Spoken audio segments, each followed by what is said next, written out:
नमस्कार, मैं Nitin Kumar Radhe Krishna YouTube channel में एक बार फिर से आपका स्वागत है। हमने जो कल के ये दो तीन एपिसोड से जो हमारा विषय चला आ रहा है प्रेम, जिसे कहकर मैं स्वयं अपने आप को नर्वस सा महसूस कर रहा हूँ।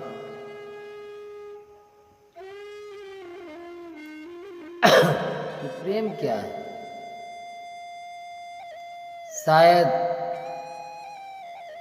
प्रेम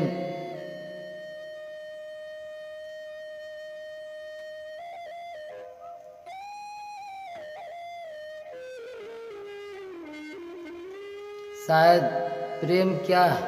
प्रेम माता कौशल्या का प्रेम है या माता सुमित्रा का प्रेम है या माता कैकेयी का प्रेम है? ये कथा रामचरितमानस से है। जब प्रेम पर ही आधारित इस कथा के बारे में मैं कुछ रामचरितमानस में पढ़ा है, कुछ बड़े बुजुर्गों से सुना है। उसी कथा का कुछ सार मैं बताना चाहता हूँ। शायद उसमें हमें प्रेम की सही परिभाषा मिल जाए। जिस समय श्री राम जी का अभिषेक होने वाला था और सारे नगर में इस बात की चर्चा थी, उत्सव था सारे नगर में, उसी समय माता कैकेयी ने जिस कारण भी बस हो अपने दो वरदान, जो किसी समय आगे वीडियो में मैं बताऊंगा, महाराज दशरथ ने माता कैकेयी को दिया था, उस वरदान को उसी समय महाराज दशरथ को कहते हैं माता कैकेयी कि प्रभु अपनी कुटिल दासी मंथरा के बहकावे में आकर कहती हैं, यह देवताओं का कार्य सिद्ध करने हेतु माता के मंथरा के मुख से स्वयं परमेश्वर कहलाते हैं, सिखाते हैं माता कैकेयी को कि वो अपना वो दो वरदान मांग ले जो उन्होंने पहले महाराज दशरथ ने उन्हें दिया था। तो माता कैकेयी कहती हैं सुमित्रा, क्योंकि श्री राम से ना सबसे ज़्यादा प्रेम माता कैकेयी ही करती थी। जन्म भले उन्होंने माता कौशल्या के कोख से लिया था, परंतु सबसे ज़्यादा श्री राम जी को प्रेम माता कैकेयी करती थी। लेकिन अपने देवताओं का कार्य सिद्ध करना हो या माता कौशल्या कैकेयी के जो दासी थी मंथरा, उनके पढ़ाने पर माता कैकेयी ने महाराज दशरथ से अपने वो दो वरदान मांग लिए जो उन्होंने पहले दिए थे। राजा जी ने वचन दिया था कि मैं तुम्हें दो वरदान देता हूँ, तुम जब भी इसको मांगना चाहो मांग लो। तो माता कौशल्या कैकेयी मांग लेते हैं उस वरदान में कि पहले वरदान में कि श्री राम को 14 वर्ष का वनवास और भरत को 14 वर्ष के लिए अयोध्या का राजा बना दिया। तो इस पर दशरथ जी कहते हैं, महाराज कहते हैं, खुशी के कारण उन्होंने जो वचन पहले दिया था और इस समय की खुशी में इतने मग्न थे कि उन्हें यह आभास नहीं हुआ कि इस समय ये वचन मांग रही हो सकता है वचन में क्या मांग ले वो संभल नहीं पाए, और रघुकुल की जो मर्यादा थी उस मर्यादा में, रघुकुल में ऐसी मर्यादा थी कि प्राण जाए पर वचन न जाए। एक दोहा है तुलसीदास जी का, रघुकुल रीति सदा चली आई, प्राण जाए पर वचन न जाए। तो महाराज दशरथ कहते हैं कि तुम्हें ठीक है, पिछला जो वरदान है, दूसरा जो वरदान है वो मैं तुम्हें देता हूँ। तुम भरत को चाहोगे तो मैं भरत को ही राजा बना दूंगा। तो इस पर माता कैकेयी कहती हैं कि भरत को राजा बना दीजिएगा और यहाँ का जो प्रजा और राम रहेगा घर में, यहीं रहेगा, अयोध्या में रहेगा, तो प्रजा ये कभी नहीं मानेगी। आप ना उनको 14 वर्ष के लिए वनवास दे दो। वो कहती है कि ठीक है, वनवास उसको मैं कैसे दे दूँ, वो मेरा चहेता है और धर्म के नाते भी वो इस युवराज है और आगे चल के वो राजा बनेगा, तो मैं जनता को मैं क्या मुंह दिखाऊंगा। परंतु कहा ठीक है महाराज, आपको नहीं वचन देना है तो नहीं दीजिए, कोई दिक्कत नहीं है। मैं जहाँ समझ गई ना कि रघुकुल के भी लोग अपना वचन दे के फिरते हैं। तो इस पर इतना सुनते ही महाराज दशरथ अधमरे हो गए। श्री राम जी को ये बात पता चली कि ऐसा ऐसा बात है, तो वो अपने पिता के पास आए, मिलने के लिए आए। बोले ठीक है, आपने वचन दिया है तो रघुकुल की मर्यादा के अनुसार आप उस वचन को निभाइए। आप लोग ये मत समझिएगा कि मैं अपने उस वचन से हट गया हूँ। कहने का मतलब है प्रेम की जो चर्चा हो रही है उससे मैं हट गया हूँ। आगे मैं इसमें प्रेम के ही बारे में बता रहा हूँ, क्योंकि प्रेम किसे कहते हैं उसी के बारे में बता रहा हूँ।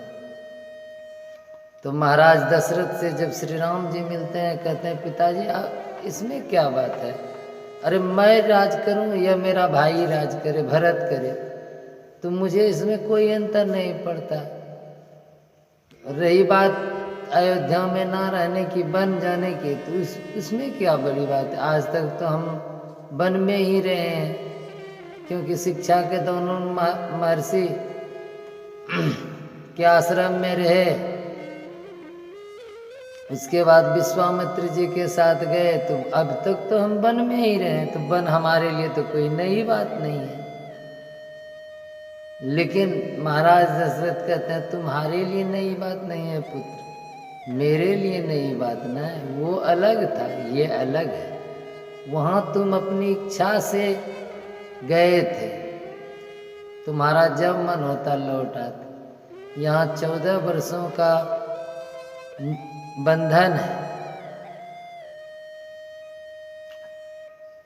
तो ऐसी चर्चाएं होती हैं, लेकिन फिर भी श्री राम पिता महाराज को मना लेते हैं। कहते हैं कि नहीं, रघुकुल की ये मर्यादा है, आप इस मर्यादा को भंग मत कीजिए पिताश्री। महाराज दशरथ कहते हैं कि तुम ना मुझे बंदी बना लो और इस अयोध्या पर तुम राज करो, लोग तुम्हारा विरोध नहीं करेंगे, कि सभी चाहते हैं कि राम राजा बने, इसलिए कोई तुम्हारा विरोध नहीं करेंगे, तुम मुझे मार कर ना तुम राजा बन जाओ। कहते हैं कि इस पर दशरथ जी, मतलब कि वो क्या होता है, जब किसी पर अचानक ना बहुत बड़ी विपत्ति आ जाए तो उनके मुख से क्या निकलेगा उन्हें स्वयं भी पता नहीं होता। तो इसी तरह महाराज दशरथ को पता नहीं होता, वो कुछ से कुछ बोल रहे हैं। तो श्री राम जी कहते हैं कि ना अपने पिताजी ना, आप ऐसा मत करो, जो हो रहा है उसको होने दो, ये आपकी मजबूरी नहीं, ये नियति का खेल है, आप इसे होने दीजिए और मुझे बन जाने दीजिए। तो ये इतना कहते हैं और श्री राम जी वन गमन के लिए तैयार होने के लिए चले जाते हैं। अपने सारे राजसी आभूषण उतार देते हैं और वनवासी का वेश पहन के जब आते हैं तो विदा लेने के लिए वो सबसे पहले माता कैकेयी के ही पास जाते हैं। जब माता कैकेयी के पास श्री राम, लक्ष्मण जी और माता सीता भी जाना चाहती हैं, माता सीता भी जाती हैं, वो हट होता है। लेकिन अभी हमारा वीडियो न केवल इस पर ही आगे बढ़ेगा।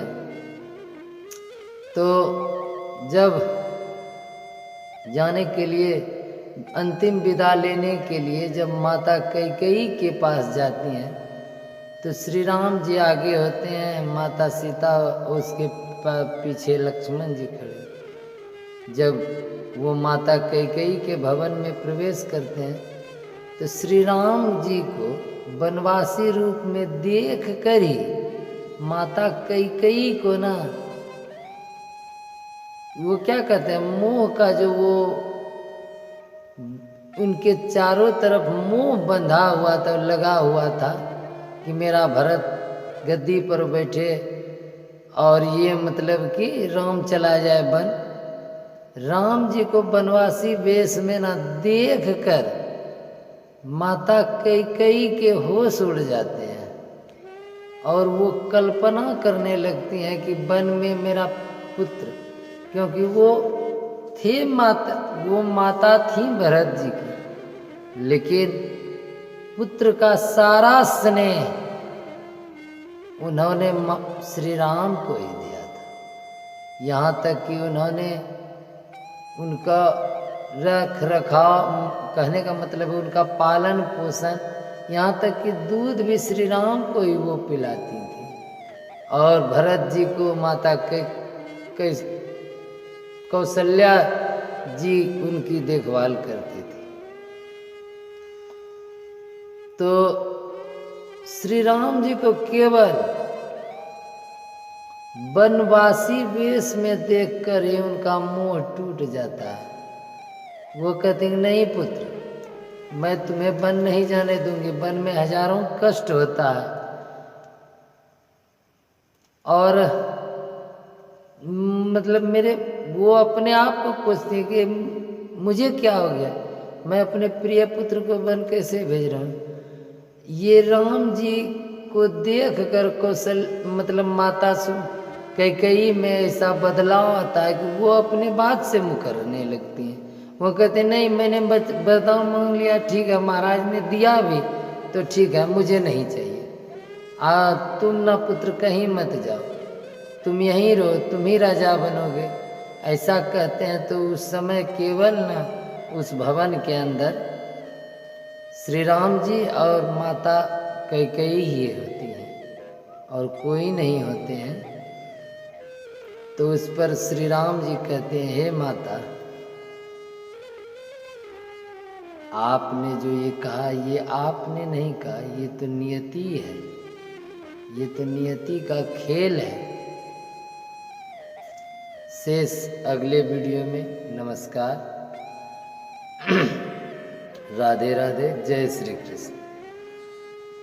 मैं चाहता हूं कि आप लोग हमारे वीडियो को ज़्यादा से ज़्यादा शेयर करें, लाइक करें और सब्सक्राइब करें, ताकि और कमेंट बॉक्स में कमेंट ज़रूर करें कि आपको ये वीडियो कैसा लगता है, ताकि उसके विषय में हम इनको और इस वीडियो को और बेहतर बना सकें।